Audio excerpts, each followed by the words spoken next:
نحمده ونصلي ونسلم على رسوله الكريم أما بعد فأعوذ بالله من الشيطان الرجيم بسم الله الرحمن الرحيم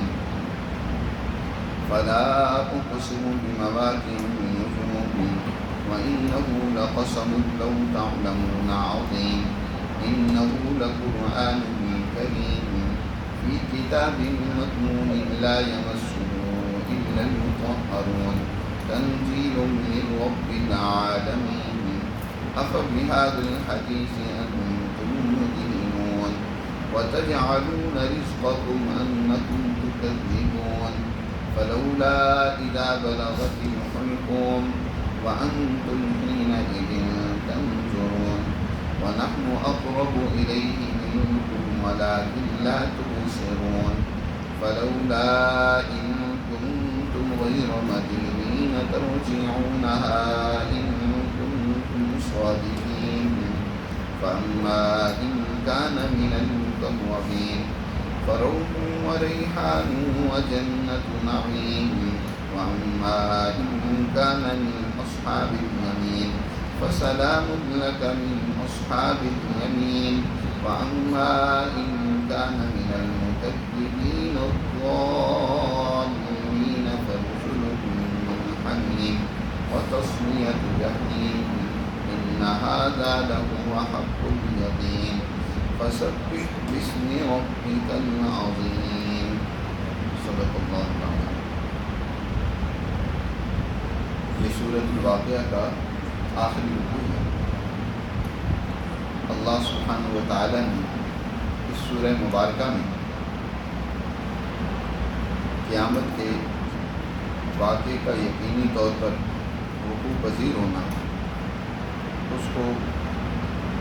بہت ہی ایک عمدہ پیرائے میں بیان فرمایا ہے، اور پھر قیامت کے دن انسانی اعمال کے اعتبار سے جو مختلف جماعتیں وجود میں آئیں گی ان کا تذکرہ کیا ہے۔ اب قرآن مقدس اپنی تمام تر اہمیتوں، خوبیوں اور کمالات کے ساتھ انسانی رہنمائی کے لیے دنیا میں آیا ہے، تو جو جماعتیں اور افراد اس قرآن مقدس سے رہنمائی لیتی ہیں اور اپنے اعمال و کردار اور افکار کو اس کے مطابق ڈھالتی ہیں، قیامت کے دن ان کا استقبال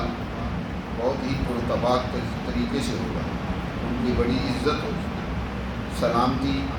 اور امن کی بات ان سے کی جائے اور اللہ کے حضور ان کو روح اور ریحان اور جنت نعیم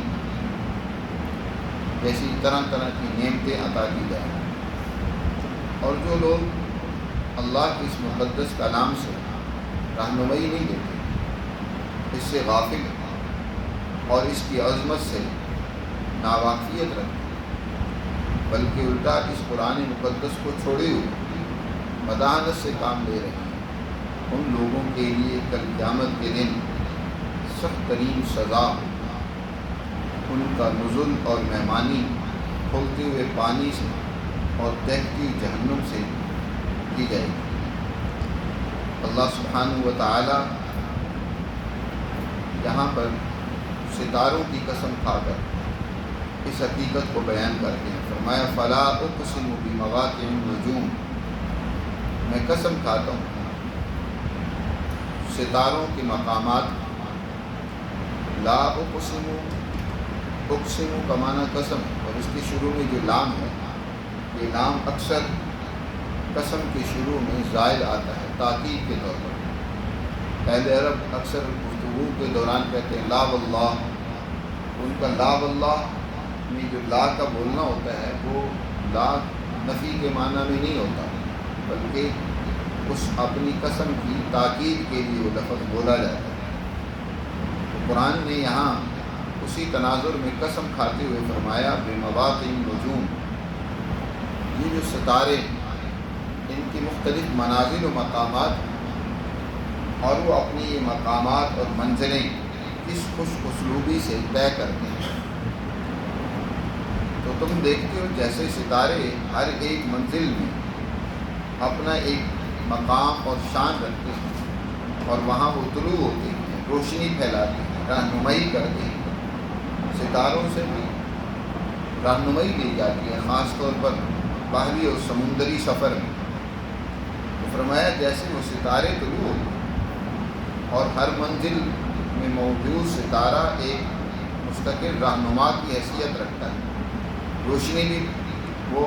اس کائنات کو بکھیر رہا ہوتا ہے، رہنمائی بھی دے رہا ہوتا ہے۔ قرآن مقدس کی یہ صورتیں اور آیات، یہ ہر ایک صورت اپنے مقام پر ایک بڑی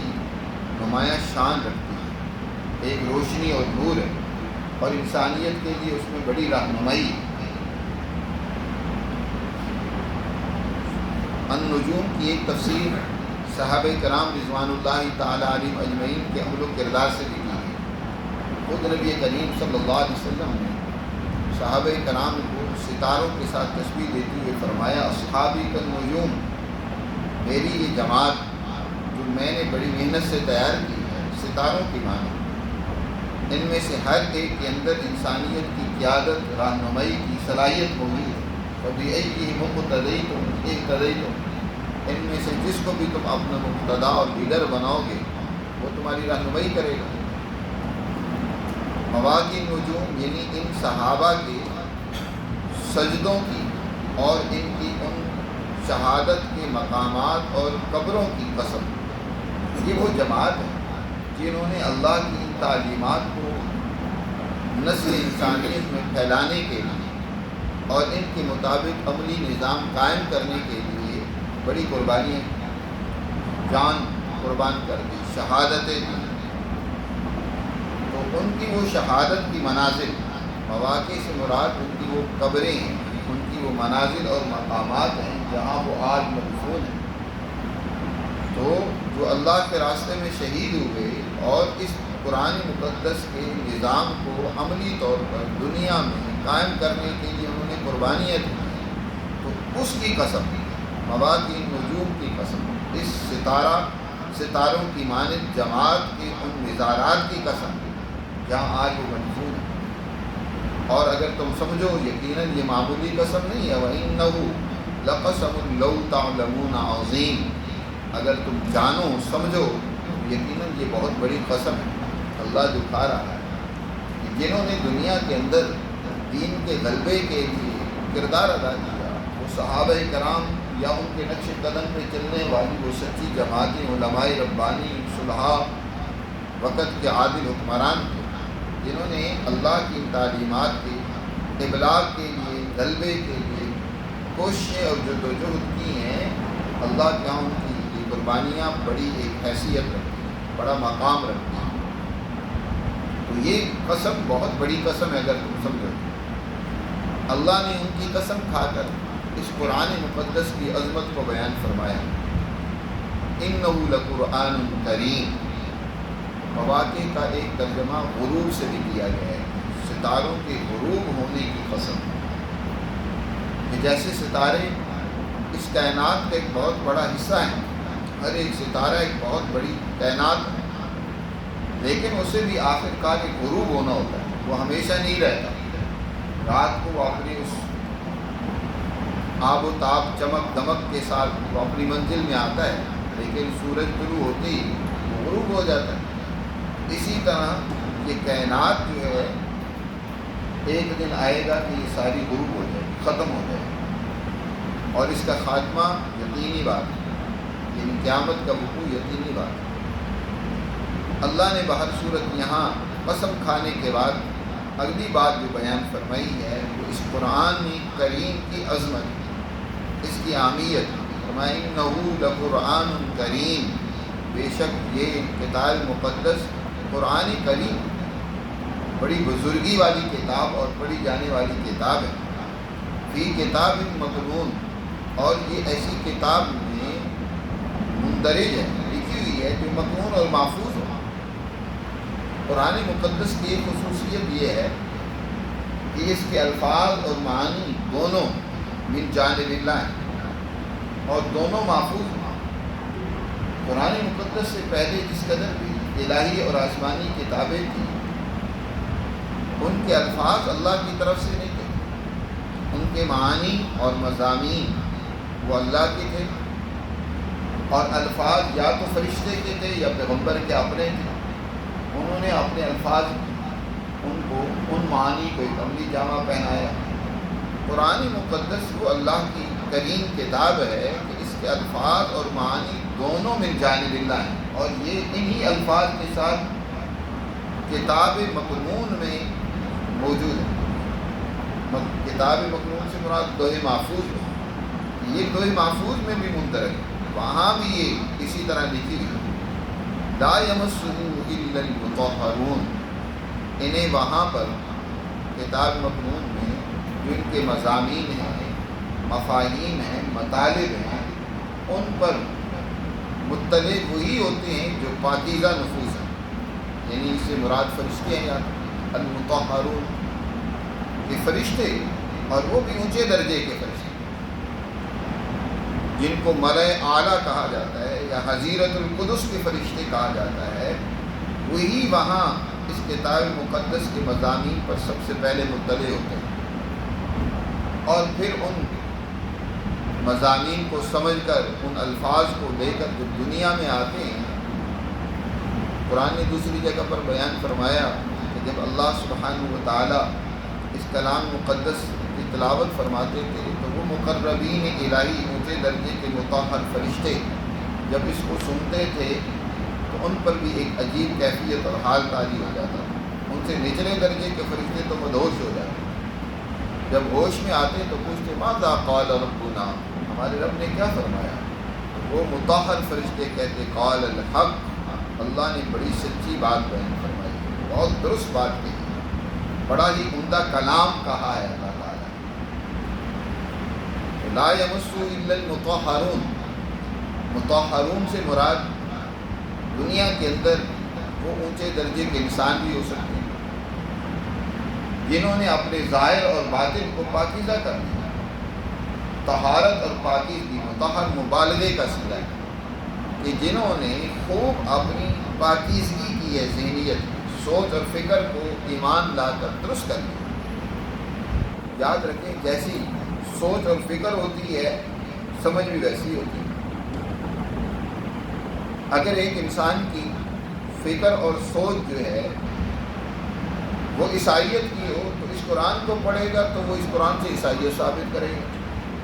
کسی کی سوچ یہودیت کی ہے تو اس قرآن سے یہودیت نکالے گا۔ جس طرح کی سوچ ہوتی ہے اسی طرح قرآن بھی سمجھ آتا ہے۔ جو پاکیزہ لوگ ہوتے ہیں جنہوں نے اپنے دل و دماغ کو ہر قسم کی کج روی سے، خرابی اور گمراہی سے پہلے پاک کر دیا، حضور صلی اللہ علیہ وسلم پر ایمان لا کر، حضور کی تعلیمات کو قبول کر،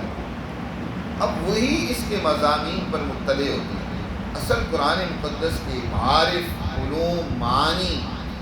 اور اس کی اعلیٰ تعلیمات انہی ذہنوں میں سمجھ آتی ہیں، انہی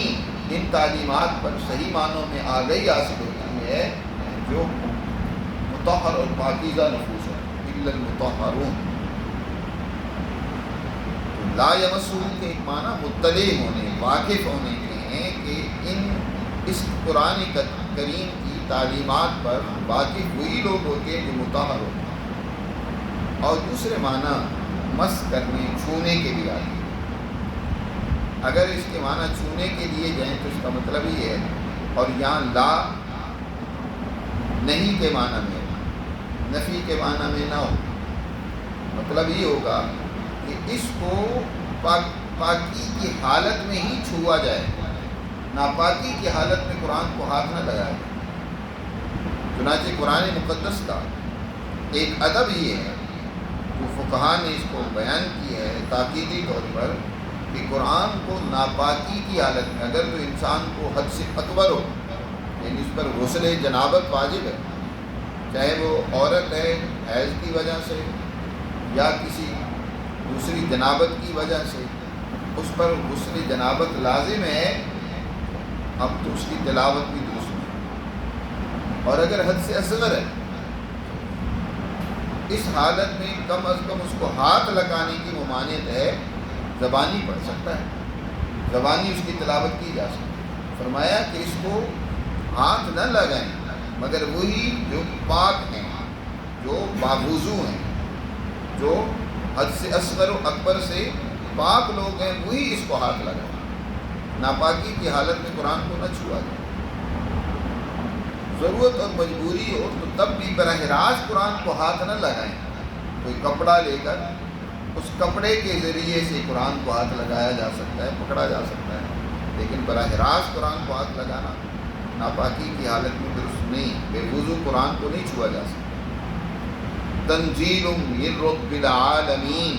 یہ قرآن مقدس رب العالمین کی طرف سے اتارا گیا، اس کا نزول اللہ سبحانہ و تعالیٰ کی طرف سے، جو ساری اس کائنات کا مالک اور جو اس ساری کائنات کی ربوبیت کر رہا ہے، اس کو پال رہا ہے، ان کی ضروریات پوری کر رہا ہے، جس ذات نے انسانیت کی، اس مخلوق کی مادی ضروریات کا انتظام کیا ہے، تو کیا ان کی روحانی اور ان کی اسی طرح رہنمائی کا اس نے انتظام نہیں کیا کہ انسان کس قانون کے تحت زندگی گزارے، آپس میں معاملات کیسے سلجھائیں، کس طرح کی معاشرت قائم کریں، عدالت کیسی ہونی چاہیے، تجارت، دیگر امور وہ کیسے سر انجام دیں۔ رب العالمین جو ساری کائنات کا پروردگار ہے، ہمیں پال رہا ہے، یہ اس کی طرف سے انسانیت کی رہنمائی کے لیے نازل کیا گیا، تنزیل من رب العالمین۔ دیکھنا ہے مکہ کے مشرکوں، دنیا کے ظالم اور تاغوتی طاقت اور قوت ہو، تمہارا حال یہ ہے کہ اتنی مقدس پاکیزہ کلام کو بجائے اس سے رہنمائی لینے سمجھنے کے، تمہارا حال یہ ہے کہ تم اس کو چھوڑے مداحنت سے کام لے رہے۔ افبہذا الحدیث، کیا تم اس عمدہ کتاب کو، اس حدیث کو تم چھوڑے ہوئے، تم اس سے تحامل سے کام لے رہے ہو۔ مدہینون، امتحان، دہن اسی سے ہے جس کو تیل اور امتحان کہتے ہیں، تیل لگانا، یعنی ایسے ہی فرضی طور پر جیسے تیل لگا رہا ہوتا ہے، ہاتھ ماری جا رہا ہوتا ہے، اسی طرح تم جو ہے اس سے گزر جاتے ہو، اس کتاب مقدس کو سنتے ہو، اس میں غور و فکر نہیں کرتے، اس سے رہنمائی نہیں دیتے، اس کو سمجھتے نہیں ہو، تو تمہارا حال یہ ہے کہ تم مداحنت سے کام لیے ہوئے، اس کو چھوڑے ہوئے، اور تم نے اپنا نصیب کیا بنا رکھے، وَتَجْعَلُونَ رِزْقَكُمْ أَنَّكُمْ تُكَذِّبُونَ، کہ تم اس کی تکذیب کر رہے ہو، اس کو جھٹلا رہے ہو۔ قرآن مقدس جب نبی پاک صلی اللہ علیہ وسلم پر اترا اور آپ نے اس سوسائٹی کو سنایا، مکہ والوں کو سنایا، تو ان میں سے اکثروں نے کیا کیا، انکار کیا، اس کو جھٹلایا، کبھی اس کو شاعر کہتے، کبھی سحر کہتے، کبھی اسی طرح کہانت کی بات چیت کہتے، مختلف انداز سے تمہارا حال یہ ہے کہ تم اس کی تکذیب کر رہے ہو۔ اس دور میں تو اس طرح کا انکار تھا، اور آج کے دور میں غیر تو چھوڑے ہوئے ہیں، خود مسلمانوں کا یہ حال ہے، مسلمان بھی آج اسے بس ادب کے ساتھ ایک چومنے اور سینے سے لگانے تک محدود کر دیے، اس کو سمجھنے کے لیے تیار نہیں، اس سے رہنمائی لینے، سمجھ کر اس کے مطابق اپنا عملی سسٹم اور نظام بنانے کے لیے تیار نہیں، اس کو چھوڑے ہوئے،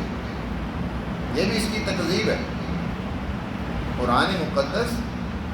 یہ صرف برکت کی کتاب بن کر نہیں آیا، اس کی حقیقی برکت تو یہ ہے کہ اس کی تعلیمات کے مطابق انسان اپنا سماج بنائے، اپنی گھریلو زندگی، انفرادی زندگی، اجتماعی زندگی اس کے مطابق ڈھالے، پھر اس کی برکتیں ظاہر ہوتی ہیں، اور تم نے اس کو چھوڑ رکھا۔ وَتَجْعَلُونَ رِزْقَكُمْ أَنَّكُمْ تُكَذِّبُونَ، رزق کا معنی ایک شکر کے بھی دیے گئے کہ بجائے شکر کے کہ تم اس کا شکر ادا کرتے، تم نے تو اس کا انکار کر رکھا۔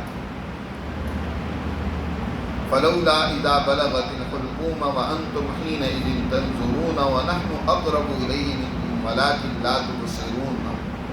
فلولا ان كنتم غير مدينين ترجعونها ان كنتم صادقين۔ اللہ بھی اس انسان کو تنبیہ کرتے ہوئے ایک اور بات بھی ہے کہ دیکھو، جب تمہارے کسی بہت ہی عزیز اور قریبی انسان پر موت آتی ہے، تمہارا لخت جگر دنیا سے جا رہا ہوتا ہے اور اس کی موت کا وقت ہے، اس کی جان پاؤں کے ناخن سے نکلنا شروع ہوتی ہے، گلے میں اٹک جاتی ہے، تم پاس بیٹھے ہوئے، وہ حالت جان کنی کی بڑی ہی مشکل اور کٹھن ہوتی ہے۔ پاس بیٹھے ہوئے تمہیں اپنی طاقت غرور پر بڑا ناز ہے، اور تم اللہ کی تعلیمات کو بھی جھٹلا رہے ہو، اور اللہ کی سچے پیغمبر نبی پاک صلی اللہ علیہ وسلم اس کی بھی تکذیب کر رہے ہو، اور اپنے آپ کو کہ ایمان خام کیا سمجھتے ہو؟ بتاؤ، اگر تمہارے اندر اتنی قدرت ہے کہ تم اپنی اس عزیز اور پیاری کی جان روک سکو، اس کی جان بچا سکو، بچا کر دکھلاؤ۔ جب اس کی جان نکل رہی ہوتی ہے تم پاس بیٹھے ہوئے ہوتے ہیں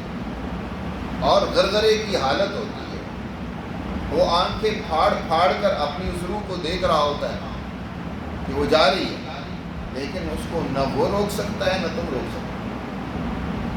اگر تمہارے اندر طاقت ہے تو روک کر دکھاؤ۔ کون ہے اس روح کو نکالنے والا؟ وہی ذات جس نے اس روح کو پہلے ڈالا تھا، اب وہ نکال رہا۔ فلولا اذا بلغت الحلقوم، کیوں نہیں؟ لولا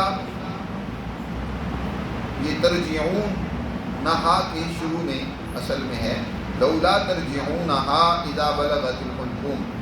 کہ کیوں نہیں تم اس کو روکتے ہو جب وہ روح بلغت الحلقوم انسانی حلق میں پہنچ جاتی ہے، وَأَنْتُمْ حِينَئِذٍ تَنْظُرُونَ، اور تم اس وقت اس کو دیکھ رہے ہوگے، اور وَنَحْنُ أَقْرَبُ إِلَيْهِ مِنْكُمْ، یاد رکھو اس وقت بھی ہم تم سے زیادہ اس کے قریب ہوتے ہیں، لیکن تم دیکھ نہیں رہے ہوتے، وَلَٰكِن لَا تُبْصِرُونَ، تم ہمیں نہیں دیکھ رہے ہوتے ہیں، لیکن تم سے زیادہ قریب ہم اس کے ہوتے ہیں۔ فَلَوْلَا إِن كُنتُمْ غَيْرَ مَدِينٍ، اور تم سمجھتے ہو کہ ہم کسی کے ماتحت نہیں ہیں، کسی کے قبضۂ قدرت میں نہیں ہیں، اگر تم یہ جانتے ہو کہ ان کنتم غیر مدینین، مدینین مقہورین مغلوبین، کہ اگر تم یہ سمجھتے ہو کہ تم مغلوب نہیں ہو، بے بس نہیں ہو، کسی کے حکم کے تابع نہیں ہو، تو ترجعونہا ان کنتم صادقین، اس روح کو نکال روک دو، اس کو واپس ڈال دو اس جسم میں، اگر سچی ہو ان کنتم صادقین، لیکن تم نہیں کر سکتے۔ تو آج بھی تم ہماری قدرت میں ہو، ہمارے اختیار میں ہو، اور یاد رکھو کل قیامت کے دن تو تمہیں تمہارے اعمال کے مطابق جزا و سزا ملے گی۔ اللہ سبحانہ و تعالیٰ نے پھر اسی مضمون کو یہاں دوبارہ اختصار کے ساتھ دہرایا کہ دیکھو عمل و کردار کے اعتبار سے کل قیامت کے دن تمہاری جماعتیں ہیں۔ فَأَمَّا إِن كَانَ مِنَ الْمُقَرَّبِينَ، اگر انسان مقربین الہی میں سے ہوگا اس کے لیے تو فروح و ریحان و جنت نعیم، روح راحت،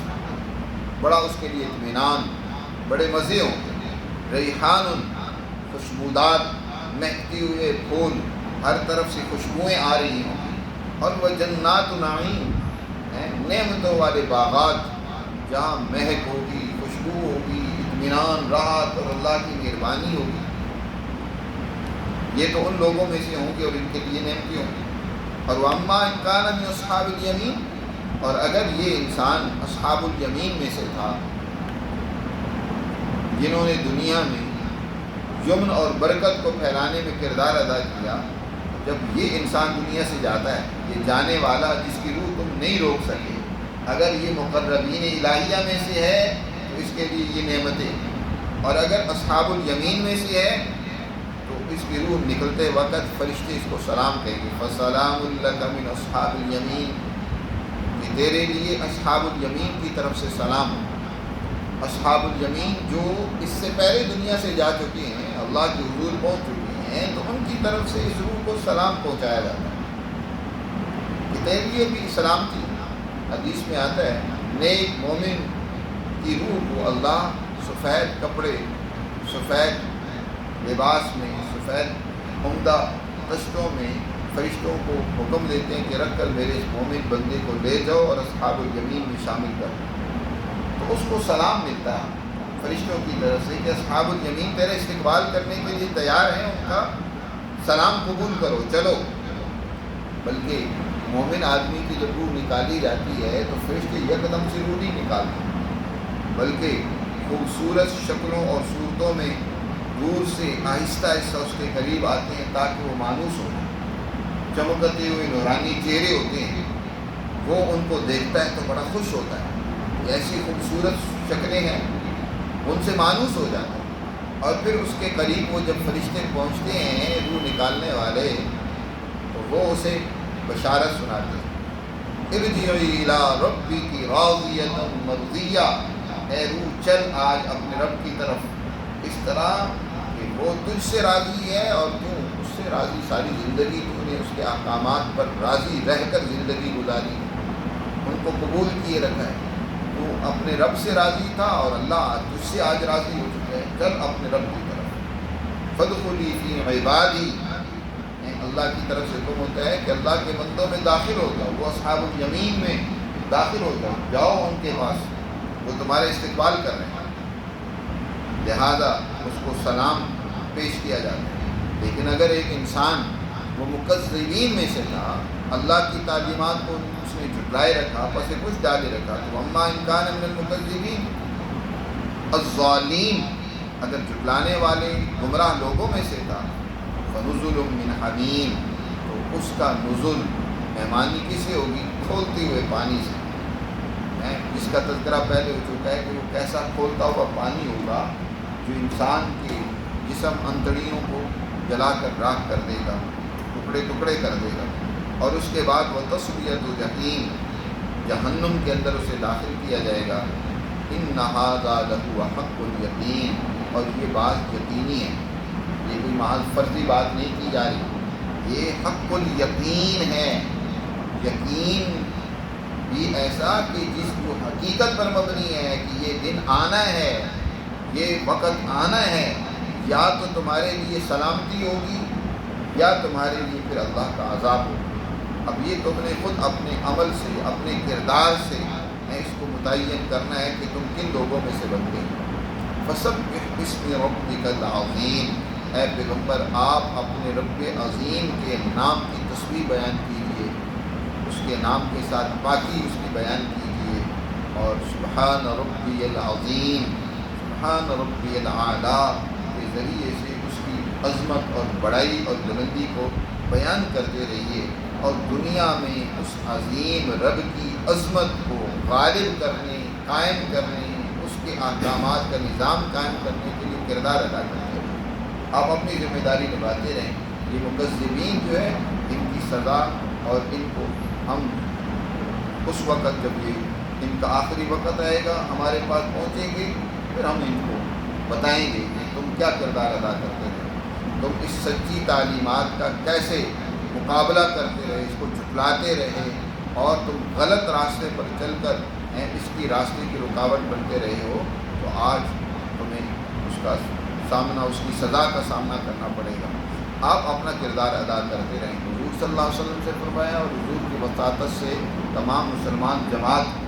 کی حکم دی ہے کہ زبان سے بھی اس کی تسبیح بیان کریں رب عظیم کی، اور عمل سے بھی اس کی عظمت اور بڑائی کو عملی طور پر قائم کریں۔ اللہ کی عظمت اور بڑائی تو تبھی ہوتی ہے کہ جب اس کے احکامات معاشرے میں قائم اور غالب۔ اللہ ہمیں سمجھ نصیب فرمائے اور اپنے احکامات پر عمل